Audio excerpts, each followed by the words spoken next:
Hello, everyone. Thanks for joining us. Today, we're back with children and young adult fantasy author Nadine Haruni. Thanks for joining us today, Nadine. Thank you so much for having me back. Sure, it's great to have you back. And today, I want to discuss podcasts and events with you. So, Nadine, tell me, what does your research and selection process typically look like for finding podcasts, radio, TV channels, or any sort of media channel to guest star on? So, when I first started, I would pretty much just apply to anything and everything I could think of.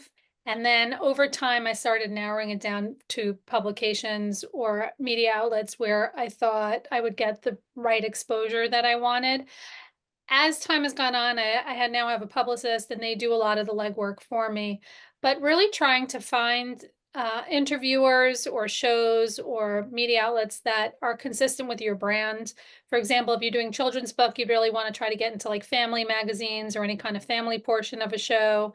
So trying to taking, I mean, really any kind of publicity I think is good, whether it's a small outlet or a big outlet. I mean, even if I became the next J.K. Rowling, I would not be saying no to small shows or podcasts because you just never know who's listening. Right, right, exactly. And when you're attending these shows or coming on as a guest star, what do you do typically to prepare for them? Sometimes the interviewers will give questions ahead of time, and that's you can have time to think through your questions. If you do have a publicist, they'll typically give the interviewer the questions, so you're already kind of prepared and you probably answered the same questions 9 million times over. I think I used to get very nervous when I first started doing this, but now it really becomes natural, and I think just kind of be yourself because if you're authentic, that'll Mhm. come through in the interviews. Now, is there anything that you specifically ask from them, like for the pre-interview questions or anything like that? I don't really. I mean, there's been certain interviewers who, for example, about the divorce book. The first book I wrote is Frida the Frog Gets a Divorce. Now, that was actually not modeled after my own divorce. It was modeled after my mom, Frida, I call her the OF, the original Frida. That's cute. And after her divorce, it just so happened that fast forward to many years later, I was a young mom with kids and got divorced. And that was the impetus for me finding a publisher. I wrote the book after I took a Mhm. writing course and I didn't know how to go about getting a publisher and being in that situation was the impetus. And luckily I found a publisher. But then when I started getting interviewed, sometimes people would want to ask me if it was based on my own divorce, which it was not. And then they'd want to get into that. And if I knew the focus was going to be that book, I would tell them, listen, I don't discuss my ex or I don't get that personal, whether it's about my kids or my relationship. So you just want to draw the line on things you don't want to talk about. Right, exactly. That's a good point. A good way to put it and a good way to go about it. And what are some events that you would recommend children's authors and young adult authors attend? So I think a lot of, well, first of all, with the events, there's a lot of trial and error. You see certain things that you think are going to be amazing, and it turns out to be a big dud. There's one person there, and then Mhm. other things which you don't expect and turns out to be great. I think generally trying all sorts of events and venues is really great.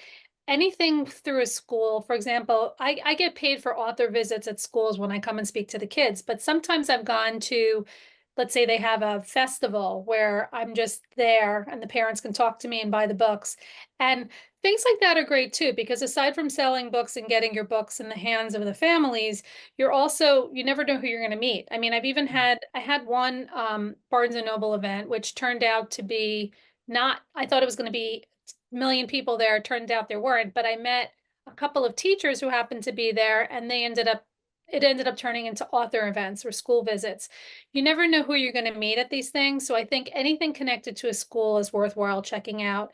I think bookshops, when I first started, I was doing a lot of bookshop events. As time went on, I became much more selective because I felt it was not a great use of my time. I was selling more by interviews and school visits and stuff like that. So you try different things, whether it's a book festival or book fair, whether it's a school event connected to an event. Some things you might get paid for, some things you don't, but you never know what's going to come out of even these things you're not getting paid for. Right, right, exactly. And when you're attending these events, what items do you bring typically to the events? So it depends on the obviously depends on the event. Some I bring the whole kit and caboodle, and some I bring one or two things. I Mhm. have one of my friends made me a stuffed Frida doll, which I bring with me for anything having to do with Frida the Frog.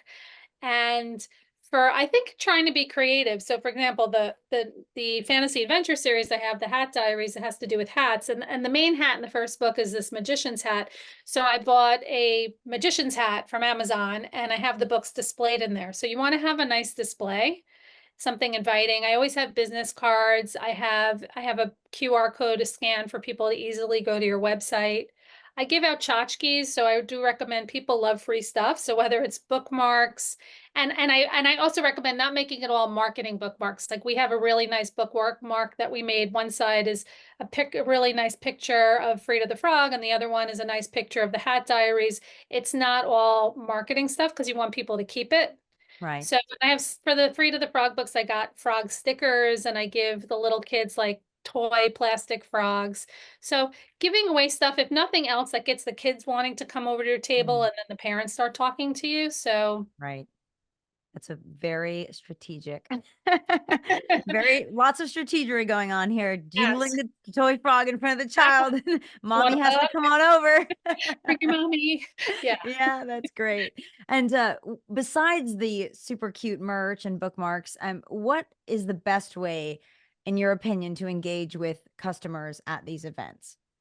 Schmoozing and talking and not just sitting behind your little, whether it's podium or if you have a table, if you're at a event space or something like that. When I go to, I've been to a bunch of this year school visits where they had a bunch of authors come in, and I do see some authors sitting behind the desk and reading their phone or just not being approachable. So I stand in front of my table with all my stuff and I just schmooze with people. So even if that does, to me, it comes naturally, but even if it doesn't come naturally for you, I say get out of your comfort zone and get out there and talk to people. And you never know through conversations who you're going to meet that's going to either want to buy your books or that's going to maybe help you with something bigger. Do you have any other big tips just to close out for authors attending events in general?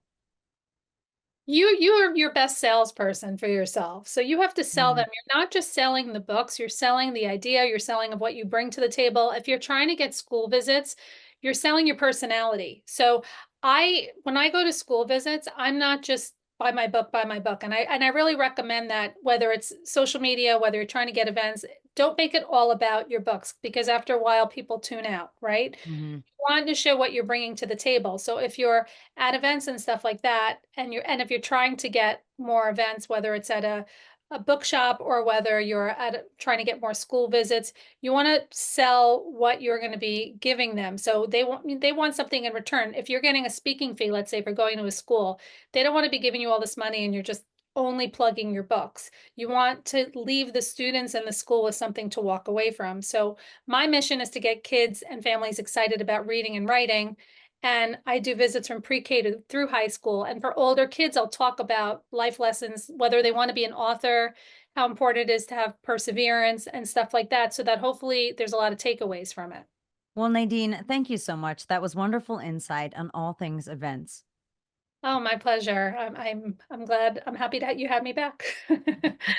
That's all the time we have for today. Thank you, everyone, for tuning into today's interview with children and young adult fantasy author Nadine Haruni. Be sure to check out our website for more videos.